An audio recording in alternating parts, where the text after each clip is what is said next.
मेरा नाम सोनम है।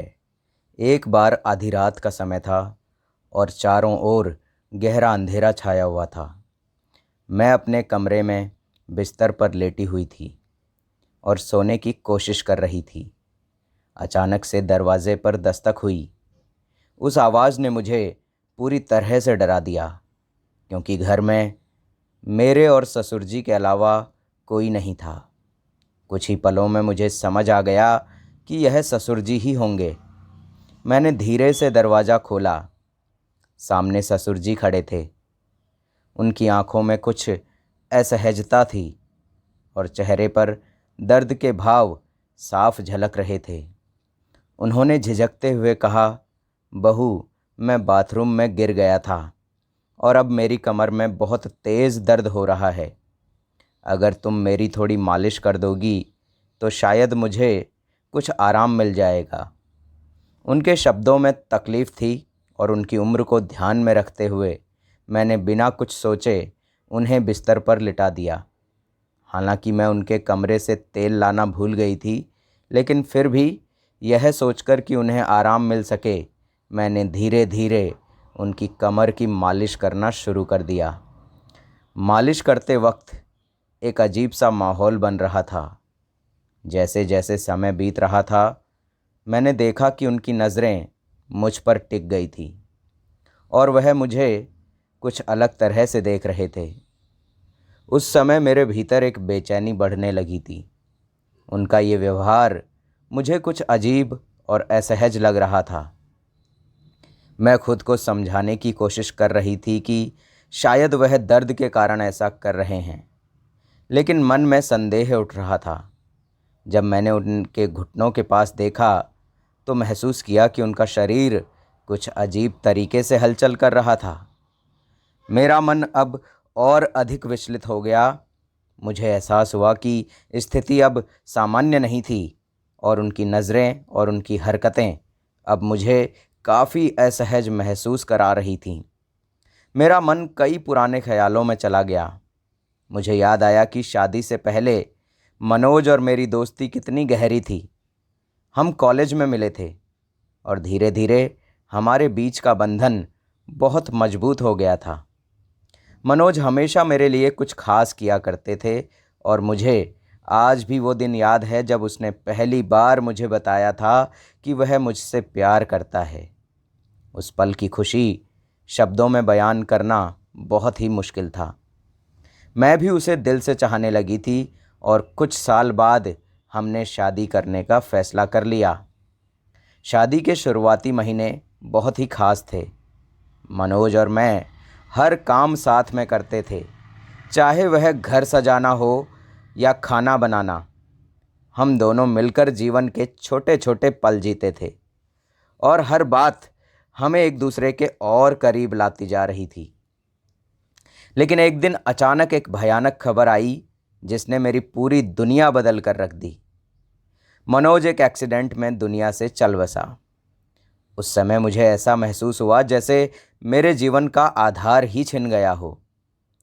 मनोज के जाने के बाद मैं अपने मायके लौट आई। मुझे अच्छी तरह याद है कि जब मैं अपने घर के दरवाजे पर पहुंची, पिताजी ने कुछ नहीं कहा। बस मेरी ओर देखा। मेरी सौतेली माँ ने, जो पहले से ही मुझे पसंद नहीं करती थी, अब और भी ज़्यादा नाराज़ हो गई।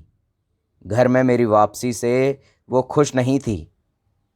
उस समय मुझे समझ नहीं आ रहा था कि मैं कैसे इस दुख से बाहर आ पाऊंगी। कुछ दिनों के बाद ससुर जी अचानक हमारे घर आए और पिताजी से कहा, मैं सोनम को फिर से अपने घर ले जाना चाहता हूँ। मेरी सौतेली माँ ने तुरंत हाँ कह दिया, जबकि पिताजी थोड़ा असहज दिखे। उन्होंने झिझकते हुए पूछा, आप सोनम को क्यों ले जाना चाहते हैं? ससुर जी का यह प्रस्ताव मेरे लिए एक नई उलझन का कारण बन गया। इस पर मेरे ससुर ने गंभीर स्वर में कहा, सोनम, तुम मेरे बेटे की पत्नी हो और अब तुम मेरी बेटी जैसी हो। मैं नहीं चाहता कि तुम यहाँ दुखी रहो। पिताजी कुछ पल के लिए चुप रहे, फिर बोले, अगर सोनम वहाँ खुश रहेगी तो एक पिता के नाते मुझे खुशी होगी। आप उसे ले जा सकते हैं। मैंने पिताजी के इस फैसले का सम्मान किया और अपने ससुराल लौटने का निर्णय लिया। जब मैं ससुराल पहुंची तो घर में सन्नाटा पसरा हुआ था। मेरे ससुर अकेले थे। उन्होंने मुझे देखते ही कहा, बहू एक कप चाय बना दो। मैंने तुरंत चाय बनाई और उन्हें दे दी। फिर चाय पीते हुए उन्होंने कहा, सोनम तुम जानती हो, इस घर में अब मैं अकेला रह गया हूँ। मनोज हमारा इकलौता बेटा था और तुम्हारी सास भी नहीं रही। मैं नहीं चाहता कि मैं यहाँ अकेला महसूस करूँ, इसलिए चाहता हूँ कि तुम यहीं रहो। मैंने उन्हें दिलासा देते हुए कहा, पिताजी आप चिंता मत करें, मैं आपकी बेटी की तरह हूँ और हमेशा आपके साथ रहूँगी। उस रात जब मैं अपने कमरे में सो रही थी तो अचानक दरवाज़े पर दस्तक हुई। मुझे तुरंत समझ में आ गया कि यह पिताजी ही होंगे, क्योंकि घर में हम दोनों के अलावा और कोई भी नहीं था। मैंने तुरंत दरवाज़ा खोला। मेरे ससुर बाहर खड़े थे और बोले, बहू मैं बाथरूम में गिर गया था और अब मेरी कमर में बहुत तेज़ दर्द हो रहा है, क्या तुम मेरी मालिश कर सकती हो? उनकी तकलीफ़ भरी आवाज़ सुनकर मैंने उन्हें अपने बिस्तर पर लिटा दिया और मालिश करने लगी। लेकिन जल्द ही मुझे कुछ अजीब महसूस होने लगा, क्योंकि मैंने देखा कि वे मुझे एक अजीब सी नज़र से देख रहे थे। इससे मैं असहज हो गई और मन में बेचैनी बढ़ने लगी। मैंने पूछा, पिताजी क्या हमें डॉक्टर को बुलाना चाहिए? उन्होंने जवाब दिया, नहीं, बस तुम मालिश कर दो, मुझे आराम मिल जाएगा। उनकी इस बात ने मेरी बेचैनी को और भी ज़्यादा बढ़ा दिया। मैंने महसूस किया कि कुछ तो ठीक नहीं है, इसीलिए कहा, पिताजी आप यहीं आराम करें, मैं आपके कमरे में जाकर सो जाती हूँ। इस पर वो गंभीर स्वर में बोले, बहू इस हालत में तुम मुझे अकेला छोड़कर चली जाओगी? अगर मुझे रात में बाथरूम जाना पड़ा तो मैं अकेला कैसे जाऊंगा? बेहतर होगा कि तुम यहीं सो जाओ। उनके इन शब्दों से मैं और भी असमंजस में पड़ गई। तभी वो मेरे पास आए और धीमी आवाज़ में बोले, बहू मैं तुमसे कुछ कहना चाहता हूँ, लेकिन पहले वादा करो कि तुम मेरी बात मानोगी। उनके इस तरीके से बोलने से मैं अंदर से डरने लगी। मैंने कांपते हुए कहा, ससुर जी आप कहिए क्या बात है?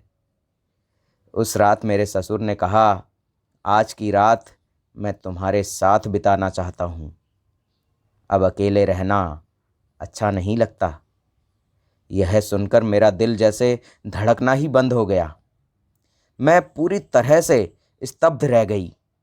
समझ ही नहीं आ रहा था कि कैसे प्रतिक्रिया दूं।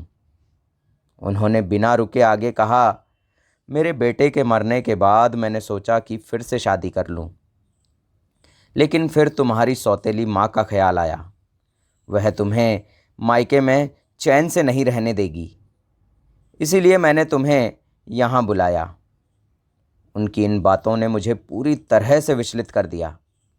मेरे दिल की धड़कनें इतनी तेज़ हो गई कि मुझे कुछ समझ ही नहीं आ रहा था, लेकिन मैं कुछ कहने की हिम्मत नहीं जुटा पाई। मैं चुपचाप अपने कमरे में जाकर सोफे पर लेट गई, लेकिन नींद मेरी आंखों से कोसों दूर थी। मन में एक अजीब सा डर घर कर गया था। फिर कुछ देर बाद मेरे ससुर ने फिर से कहा, बहू मुझे लगता है मैंने कुछ गलत नहीं कहा। मैं चाहता हूँ कि तुम मुझसे शादी कर लो, ताकि समाज में कोई कुछ ना कह सके। यह सुनते ही मैं पूरी तरह से सन्न रह गई। धीमी आवाज़ में मैंने कहा, ससुर जी आप ये क्या कह रहे हैं? उस रात मेरे जीवन में ऐसा कुछ घटित हुआ जिसे मैं कभी भूल नहीं सकती। मेरे ससुर ने गंभीरता से कहा, देखो बहू, मैं पहले तुम्हारा ससुर था, लेकिन अब हालात बदल चुके हैं।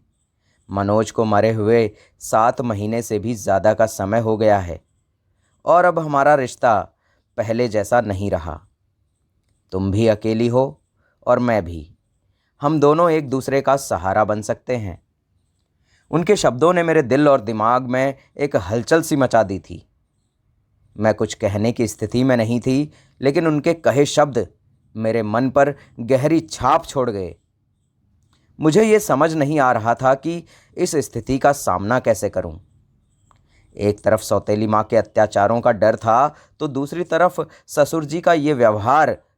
रात तो जैसे तैसे बीत गई, लेकिन सुबह होते ही मेरे मन में उनके शब्दों का प्रभाव गहराने लगा। मैंने उनके कहे शब्दों पर बहुत विचार किया, उनका विश्लेषण किया, लेकिन उनका प्रस्ताव मुझे असंभव सा लग रहा था। फिर भी परिस्थितियां मुझे कुछ निर्णय लेने पर मजबूर कर रही थीं। कई बार मेरे मन में आया कि मैं पिताजी से जाकर इस बारे में बात करूं, लेकिन यह सब बातें उनसे कहने की हिम्मत जुटाना मेरे लिए आसान नहीं था। मुझे डर था कि अगर मैंने पिताजी को सब कुछ बताया तो मेरी ज़िंदगी में नई समस्याएं खड़ी हो सकती हैं। इसी डर के चलते मैं उनसे कुछ भी नहीं कह पाई और कुछ दिन ऐसे ही गुजरते चले गए। एक शाम ससुर जी ने फिर से मुझसे बात करने की कोशिश की। उन्होंने कहा, बहू, मैंने तुमसे कुछ गलत नहीं चाहा। मैं बस इतना चाहता हूँ कि तुम मेरे जीवन में फिर से खुशियाँ लाओ। मैं अब और अकेले नहीं रह सकता। तुम्हारे साथ ही मेरी ज़िंदगी पूरी हो सकती है। उनकी बात सुनकर मेरे अंदर फिर वही बेचैनी बढ़ने लगी। मैं कांप रही थी, लेकिन कुछ कहने की हिम्मत नहीं जुटा पाई। थोड़ी देर बाद वो खुद ही उठकर बाहर चले गए और मैं भीतर ही भीतर टूटने लगी थी। समय बीतता गया, लेकिन उनके साथ मेरा रिश्ता धीरे धीरे अजीब मोड़ लेने लगा। पति की मौत के बाद मैंने सोचा था कि मैं अब इस दुनिया में अकेली हूँ, लेकिन ससुर जी इन भावनाओं ने मेरी ज़िंदगी को एक नई दिशा दे दी थी। उनके शब्द मेरे मन को अंदर तक हिला रहे थे और मुझे ये समझ नहीं आ रहा था कि मैं इस स्थिति से कैसे बाहर निकलूं। जब भी मैं सोने जाती, उनकी बातें मुझे परेशान करने लगती थीं। वे अक्सर कहते थे कि तुम्हारे साथ रहने से मुझे अकेलापन महसूस नहीं होता। मैं चाहता हूँ कि हम दोनों मिलकर एक नई ज़िंदगी की शुरुआत करें। यह बात मुझे भीतर तक उलझन में डाल रही थी। कई सवाल मेरे मन में उठने लगे। क्या ये सही है? क्या ये समाज के नियमों के खिलाफ नहीं जाएगा? लेकिन कहीं ना कहीं मेरे दिल में ये भी था कि शायद ससुर जी सच में अकेलेपन से जूझ रहे हैं और मैं भी अकेलेपन से जूझ ही रही थी। मैंने कई रातें जागते हुए बिताईं, इस उलझन से लड़ते हुए। आखिरकार बहुत सोच विचार करने के बाद मैंने उनसे इस बारे में खुलकर बात करने का फैसला किया। एक रात मैंने उनके कमरे का दरवाज़ा खटखटाया। दरवाज़ा खोलते ही उन्होंने मुझे देखकर थोड़ी हैरानी से पूछा, इतनी रात गए क्यों आई हो? मैंने अंदर जाकर बैठते हुए कहा, ससुर जी, मैंने आपके प्रस्ताव के बारे में बहुत सोचा। तब उनकी आंखों में गंभीरता थी और मैंने हिम्मत जुटाते हुए कहा कि मैं समझ गई हूँ कि आप अकेलेपन से जूझ रहे हैं और आपको एक साथी की ज़रूरत महसूस हो रही है। लेकिन इस रिश्ते के लिए एक शर्त है। हमारे बीच हमेशा सम्मान और प्यार का रिश्ता रहेगा। आप मुझे बेटी की तरह सम्मान देंगे और मैं आपको पिता की तरह आदर दूंगी। मेरी बात सुनकर ससुर जी कुछ देर तक चुप रहे और फिर बोले, मैं तुम्हारी शर्त मानता हूँ बहू, मैं तुम्हारे सम्मान को हमेशा बनाए रखूँगा। उनकी इस बात से मेरे दिल का बोझ थोड़ा हल्का हो गया।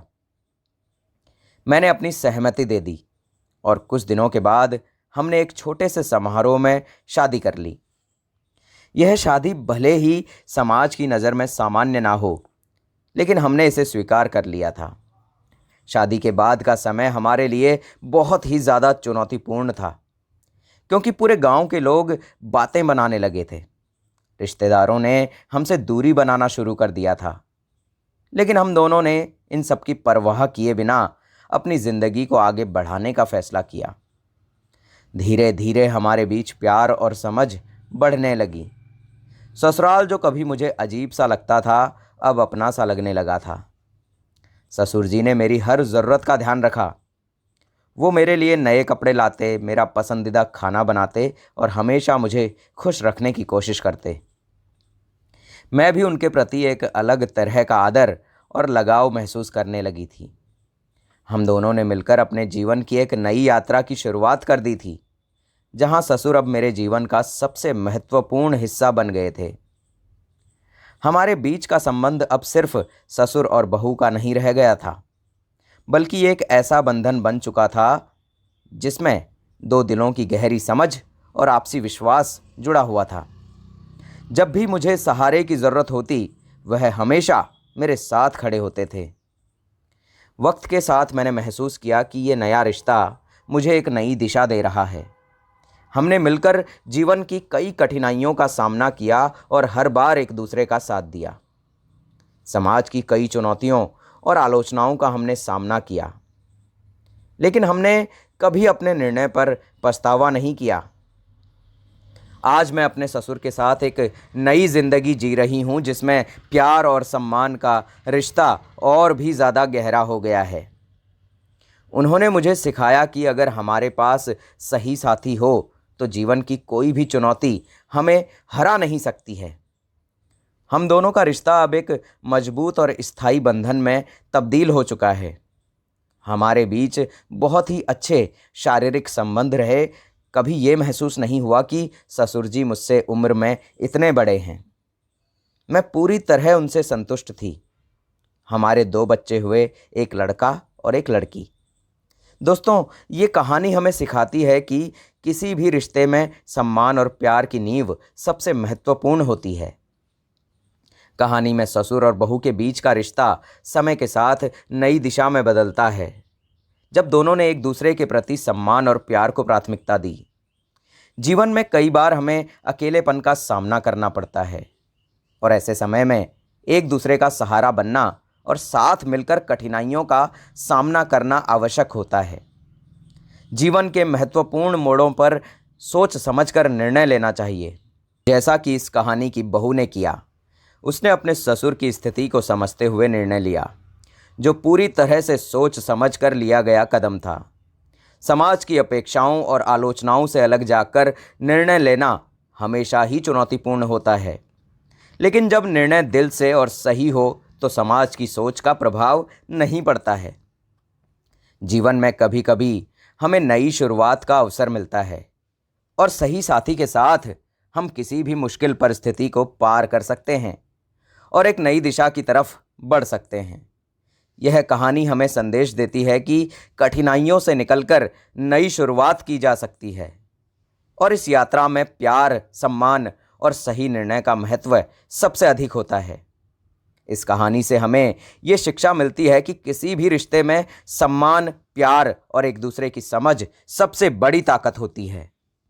रिश्ते को मजबूत और स्थायी बनाने के लिए इन मूल्यों का होना बहुत ही अनिवार्य है।